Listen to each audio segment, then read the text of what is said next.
Ал эми чубак ажын атын даңазалап, мечиттерге коюп, бир чоң бир мекеме ишканаларга коюп, көчөлөргө коюп, чоң район шаарларга коюштаган бул келечектин иши.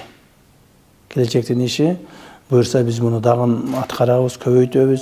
Бул инсандын өзүнчө бир мамлекетибизде, коомубузда орду чоң болгон. Жекеме таңгамал, ошо жалап аткалы чыгып кетишкен болчу. Ошондуктан айтайын дегеним, бул ажекеге биз баарын бергенге даяр элек да.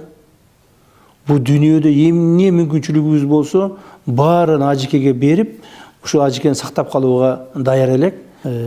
Чубак ажынын ордунун жоктугу мага ушу орозо маалында укмуш билинет да.